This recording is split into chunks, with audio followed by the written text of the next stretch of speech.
over 60 years, there's been soft plastic baits, and boy, have they changed. The evolution has been incredible. They're softer, there's more colors, there's more sizes, and the one thing is, they just keep catching fish. There's a reason for that.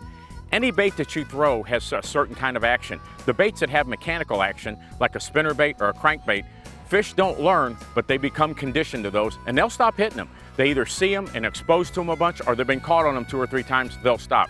The beauty of soft plastics is that the angler gives it the action, and it's random.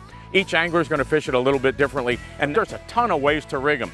We've talked about Texas rigs, it's probably the most common, but some of the others that work extremely well, for example, in really clear water that doesn't have a lot of obstructions in it, a drop shot rig is deadly. It's a little unusual in that the sinker, which is a small bell sinker, is tied to the very bottom. This is going to keep it stationary and in the fish's strike zone.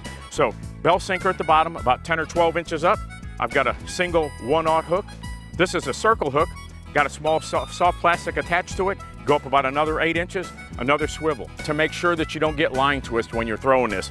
And because it's stationary, when you start popping that rod, that worm or whatever you have on there, that soft plastic's gonna go crazy. Another rig that's very popular is a Carolina rig. This does really well offshore. When fish are heavily pressured, when water's dropping, when water temperatures are changing and fish are migrating, they go to secondary cover. That confuses a lot of people. A Carolina rig is probably the answer to that problem. You throw this out and you work it back just using the reel and hugging the bottom. Again, not good for a bunch of tangles and a bunch of wood and real heavy weeds, but in open water, this is great. It starts off with a swivel at the top. This is what you're gonna tie to your main line. Next behind that is probably a heavier slip sinker than you're used to. This one's made out of brass. It's probably about 3/4 of an ounce. Behind that, I've got 2 red beads. You can have 1 bead, you can have multicolor beads, you do whatever you want, and another swivel. This swivel has about 12 inches of line to the back of it and a Texas rig soft plastic bait.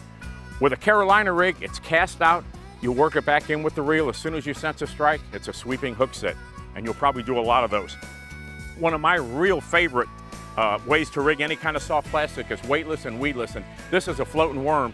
And again, I make a shock leader, swivel at the top so that your line doesn't twist regardless of what kind of reel you're using. About 10 or 12 inches of line, and usually heavier than your main line that you're tying to. So if I'm using 8-pound test, this is probably 12-pound test. Weightless and weedless means that's gonna float. That color is called sherbet, and I really like it, and that's because the bass like it. You work this around heavy cover and wait for something to come up and swallow that. One other rig I really like is just a normal jig head. This has got a small tube on this. That retrieve is a hop, hop, swim. Hop, hop, swim. You have full contact, which is really important with soft plastics. As soon as you sense that strike, you're gonna lean forward, set that hook. You follow those tips, you're gonna be setting the hook a bunch. For Reel Tips, I'm Joey Monteleone.